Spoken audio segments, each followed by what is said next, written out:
जिले में इन दिनों बागेश्वर धाम के पीठाधीश्वर पंडित धीरेन्द्र कृष्ण शास्त्री की श्रीमद् भागवत कथा का आयोजन हो रहा है। हजारों श्रद्धालु दूर दूर से यहां पहुंच रहे हैं और कथा का आनंद ले रहे हैं। गुरुवार को इस कथा में केंद्रीय मंत्री और गुना शिवपुरी लोकसभा क्षेत्र से सांसद ज्योतिरादित्य सिंधिया विशेष रूप से पहुंचे। कथा के दौरान एक बहुत ही भावुक और यादगार पल सामने आया। जब ज्योतिरादित्य सिंधिया मंच पर आए तो बागेश्वर बाबा ने मुस्कुराते हुए उनसे दक्षिणा मांगी। सभी लोग चौंके कि बाबा क्या मांगेंगे। बाबा ने बहुत ही सरल और स्पष्ट शब्दों में कहा, महाराज, हम आपसे धन दौलत नहीं चाहिए, हमें आपसे दक्षिणा में शिवलोक मांगते हैं। शिवपुरी को इस पावन भूमि पर भगवान शिव की 108 फीट ऊंची विशाल प्रतिमा स्थापित होनी चाहिए। यही हमारी दक्षिणा है, आप हमें यही दे दो। बाबा की ये बात सुनकर पूरा पंडाल तालियों से गूंज उठा।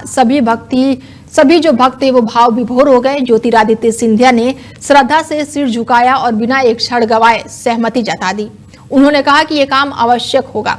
शिवपुरी में भगवान शिव की इतनी बड़ी प्रतिमा बनेगी और इसे शिवलोक के नाम से जाना जाएगा। बागेश्वर बाबा ने आगे कहा है कि शिवपुरी का नाम ही भगवान शिव से जुड़ा है और यहाँ शिव का इतना बड़ा स्वरूप होना स्वाभाविक है। ये प्रतिमा न केवल धार्मिक स्थल बनेगी बल्कि पूरे क्षेत्र में विकास और पर्यटक का भी बढ़ावा देगी। लाखों श्रद्धालु यहाँ दर्शन करने आएंगे। सिंधिया ने बाबा के चरण छुए और आशीर्वाद लिया और इसके बाद दोनों ने एक दूसरे को गले लगाए। ये दृश्य देखकर उपस्थित सभी लोग भावुक हो गए। लोगों का कहना था कि ये सच्ची श्रद्धा और सत्ता के मिलन का अनुरूप उदय है। इस घोषणा के बाद से शिवपुरी में खुशी की लहर दौड़ गई है। लोग कह रहे हैं कि अब उनका शहर सचमुच शिवमय हो जाएगा। बागेश्वर बाबा की कथा अब सिर्फ आध्यात्मिक आयोजन नहीं रह गई बल्कि ये शिवपुरी के लिए एक नया इतिहास लिखने वाली घटना बन गई है।